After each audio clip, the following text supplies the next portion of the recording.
Hello everyone. तो इस video में हम लोग आज इलेक्ट्रोस्टैटिक जो चैप्टर है उसके अगले 3 बहुत ही इंपॉर्टेंट क्वेश्चन करते हैं, क्योंकि ये तीनों ही इंपॉर्टेंट क्वेश्चन बोर्ड्स में आ चुके हैं। ठीक है, टॉपिक का नाम है expression for capacitance of 3 parallel plate capacitor when they are connected in series करना है and when they are connected in parallel करना है, और वैसे ही एनर्जी स्टोर्ड इन कैपेसिटर। तो ये तीनों ही क्वेश्चन बोर्ड एग्जाम में आ चुके हैं। जैसे कि आप पहले देख सकते हो, जब कनेक्टेड इन सीरीज है यहाँ पे कैपेसिटर C1, C2, C3 तीनों आपस में कैसे कनेक्टेड है, यहाँ पर सीरीज में कनेक्टेड है, और उसके अक्रॉस क्या लगा है, पावर सप्लाई लगा है। ठीक है, और प्लग की लगी हुई है, इसको अर्थ किया गया है। ये क्वेश्चन Feb 23 में 2 मार्क के लिए आया था। ठीक है, कभी कभी 3 मार्क के लिए भी आ सकता है। तो हमें ध्यान में क्या रखना है, जब कैपेसिटर को आप तीनों को सीरीज में अरेंज करते हो तो इनके थ्रू जो इनके ईच ब्रांच पे जो पोटेंशियल डिफरेंस होगा वो क्या होगा, डिफरेंट होगा। करंट भले ही सेम होगा लेकिन पोटेंशियल डिफरेंस क्या होगा, अक्रॉस C1 के क्या होगा, कैपेसिटर के V1 होगा, अक्रॉस C2 के क्या होगा, V2 होगा, अक्रॉस C3 के क्या होगा, V3। ये पोटेंशियल है, V1, V2 और V3 पोटेंशियल डिफरेंस है। तो हमें पता है V1 क्या हो जाएगा, Q बाई C1, V2 क्या हो जाएगा, Q अपॉन C2, और V3 क्या हो जाएगा, Q अपॉन C3 हो जाएगा। यहाँ पर charge flowing throughout same रहेगा, क्योंकि करंट भी क्या रहेगा, यहाँ पर सेम रहेगा। अब जैसे कि पोटेंशियल डिफरेंस अक्रॉस ऑल हम मेजर करना चाहें तो क्या होगा, V1 plus V2 plus V3, तो तीनों के क्या हो जाएगा, पोटेंशियल डिफरेंस ऐड हो जाएंगे। अब V हम ऐसे ही रख देते हैं, V1 की वैल्यू क्या है, ऊपर से Q अपॉन C1, ये फॉर्मूला आपको याद रखना है, मैंने कराया भी है पहले। Q बाई C1, V2 की जगह क्या हो जाएगा, Q अपॉन C2, V3 की जगह क्या हो जाएगा, Q अपॉन C3। तीनों में ही Q कॉमन आ गया, Q बाहर निकाल लो तो आप क्या जाएगा, 1 by C1 plus 1 by C2 plus 1 by C3। अब इन जो पूरे कैपेसिटर जो कनेक्टेड इन सीरीज के, इनका इक्विवेलेंट जो पोटेंशियल होगा उसको हमने मान लिया है, उनके इक्विवेलेंट जो ये होगा कैपेसिटर होगा उसको हमने मान लिया सीरीज में CS। इन तीनों के ही कॉम्बिनेशन पे कैपेसिटर के जो इक्विवेलेंट है उसको CS मान लिया, तो वो किसके बराबर हो जाएगा, इसी फॉर्मूला से Q अपॉन V क्या हो जाएगा, Q अपॉन V। तो यहाँ पर जहाँ पर V है उसकी जगह पे हम लोग क्या कर सकते हैं, V को क्या लिख सकते हैं, V ऊपर चला जाएगा और CS नीचे आएगा, तो Q अपॉन CS हो जाएगा। क्योंकि C हमको पता है Q बाई V है, और CS को क्या ले लिया, इन तीनों ही कैपेसिटेंस के सीरीज कनेक्शन के इक्वल, मतलब तीनों का जो इक्वल वैल्यू आएगा, तो V को हम ऊपर ले लेते हैं और CS नीचे आ जाएगा, तो Q अपॉन CS। तो इक्वेशन नंबर जो ये है, मान लो इस वाले को मैंने इक्वेशन नंबर 2 दे दिया, तो इस 2 में मैं क्या करूंगा, सब्स्टिट्यूट कर, इसको ये इसको 2 दे दिया, इसको 3 दे दिया। ठीक है, तो हम क्या करेंगे, 3 को 2 में सब्स्टिट्यूट कर देते हैं।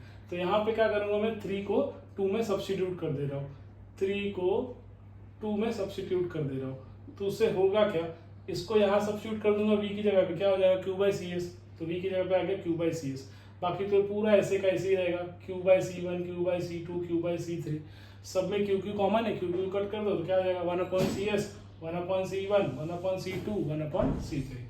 ये हो गया आपका आंसर, कैपेसिटर इन सीरीज। ये हमेशा रेजिस्टेंस इन पैरेलल के इक्विवेलेंट होता है, क्योंकि रेजिस्टेंस हमने 10th में क्या देखा था, रेजिस्टेंस जो पैरेलल में होते थे वैसे ही होते थे, 1/R1, 1/R2, 1/R3। तो उसी तरह कैपेसिटर सीरीज में होता है, एग्जैक्टली उसका उल्टा। तो इसको और कैसे लिख सकते हो आप, CS, ये क्या हो जाएगा, C1, C2, C3, मतलब ये तीनों का आपस में मल्टीप्लाई।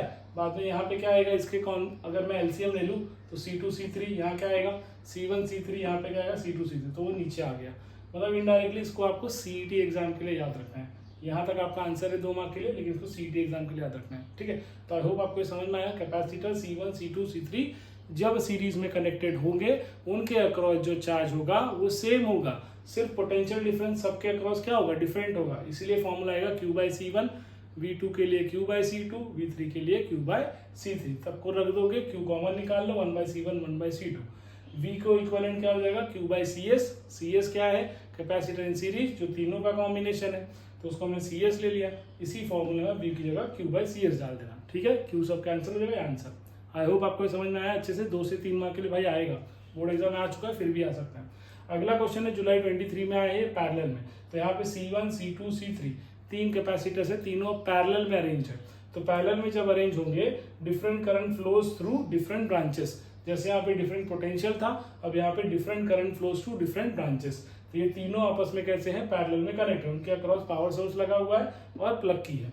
यहाँ पे कैपेसिटी, यहाँ पे चार्ज जा रहा है। तो अब क्योंकि यहाँ पे ब्रांचेस में करंट डिफरेंट है तो चार्ज भी क्या हो जाएगा, डिफरेंट। यहाँ पे करंट सेम था इसलिए चार्ज भी क्या था, सेम।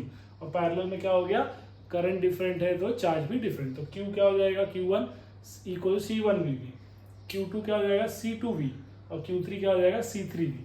तो क्योंकि हमको पता है law of conservation of charges, सारे जो पैरेलल में कैपेसिटर है सबके चार्जेस क्या होंगे, ऐड होंगे। तो Q equal to Q1 plus Q2 plus Q3। अब Q1 की वैल्यू मैं क्या लिख सकता हूँ, यहाँ से इक्वेशन नंबर 1, इन सबको इक्वेशन नंबर 1 दिया है। Q1 की जगह आ जाएगा C1V, Q2 की जगह आ जाएगा C2V और Q3 की जगह आ जाएगा C3V। सब में V पोटेंशियल कॉमन है, बाहर ले लो, बचा क्या C1 plus C2 plus C3। अब इनका कंबाइंड वर्जन जो पैरेलल में कनेक्ट है उसको मैंने CP ले लिया, तो इसलिए इक्वेशन नंबर 2 में मैं इक्वेशन नंबर 3 की वैल्यू सब्स्टिट्यूट कर सकता हूँ। तो Q की जगह मैं क्या लूंगा, कंबाइंड CPV, यहाँ पे V तो कॉमन लिया ही है, इसमें भी V कॉमन है, V कॉमन है, पोटेंशियल डिफरेंस कट जाएगा, तो बचेगा क्या, CP equal to C1 plus C2 plus C3। जुलाई 23 में इसी बेसिस पे क्वेश्चन आया था, फेब 23 में इसी बेसिस पे 2 कैपेसिटर जब सीरीज में तब क्वेश्चन आया था, तीनों का नहीं था, तो तीनों का लेकिन आप करके रखो डेली के लिए, और यहाँ पे इस पैरेलल बेसिस पे आया था। ठीक है, तो आई होप आपको ये समझ में आया होगा। अब चलिए अगला क्वेश्चन करते हैं, जो कि expression for energy stored in capacitor है, जो कि इसी जो फेब 24 में आया था 2 मार्क के लिए। तो इस कैपेसिटर में कितनी एनर्जी स्टोर है हमको वो पता करना है। ये डीसी सोर्स है, यहाँ पे प्लस माइनस यहाँ दिया है पोटेंशियल डिफरेंस का, ठीक है। तो C हमको पता है, अभी हमने देखा है Q/V है, तो बस यही फॉर्मूला यहाँ पर भी लिखा है भाई। अब क्या लिखा है, small amount of work is done if a small charge dq is further transfer between the plates. अगर ये 2 प्लेट के बीच में स्मॉल चार्ज dq इतना ट्रांसफर हो रहा है तो उसके लिए वर्क कितना होगा, स्मॉल वर्क ही होगा dw। dq चार्ज अगर दोनों के बीच में कैपेसिटर के प्लस और नेगेटिव प्लेट में ट्रांसफर हो रहा है तो वर्क डन भी कितना हो रहा है उस चार्ज को ट्रांसफर करने के लिए, dw। तो ले लिया dw, क्या हो गया v dq, v क्या होगा पोटेंशियल, dq क्या होगा चार्ज ट्रांसफर। तो v कौन क्या लिख सकते हैं इस फॉर्मूले से, Q/C, तो यहाँ पे लिख दिया Q/C। अब इसी तरह total work done, total charge को ट्रांसफर करने के लिए वो क्या होगा, integration of small work done, जो कि dw है, इक्वेशन नंबर 2 में है। अब हम क्या कर सकते हैं, इसको इक्वेशन नंबर 1 दे देते हैं। तो हमने क्या करा, dw की जगह लिख दिया Q/C dq, Q/C dq। 1/c हम बाहर ले लेते, तो अंदर क्या बचेगा, सिर्फ QQ, क्योंकि QQ ही क्या है, चेंज होने वाला वेरिएबल है। तो Q dq मतलब x dx, तो x raise to x dx का इंटीग्रेशन क्या होता है, नॉन बायो स्टूडेंट याद रखो, मतलब बायो स्टूडेंट याद रखो, नॉन मैथ जो है x raise to n+1 upon n+1 plus c, मतलब x की पावर कुछ नहीं है तो 1। तो वैसे यहाँ पर q की पावर क्या है, कुछ नहीं है तो 1, q 1+1 अपॉन 1+1, तो q²/2 हो जाएगा। इसी पे एक बार हम फाइनल वैल्यू डालेंगे जो कि कैपिटल Q है, माइनस एक बार इनिशियल वैल्यू डालेंगे जो कि स्मॉल 0। तो 0 तो डाल दो 0 ही रहेगा, तो बचा खाली कैपिटल Q, तो इसलिए हाफ Q², इस स्मॉल q की जगह क्या आएगा, कैपिटल Q माइनस 0, तो 0 तो हटाइए, तो Q² क्या हो जाएगा C, ये आपका क्या हो गया वर्क डन, क्या हो जाएगा Q²/C, Q²/2C, 2 भी है ना, ठीक है। तो अभी हाफ, इसी को वर्क डन बोल दो, इसी को एनर्जी बोल दो, किसके बराबर है, Q²/C, ये एक फॉर्मूला हो गया।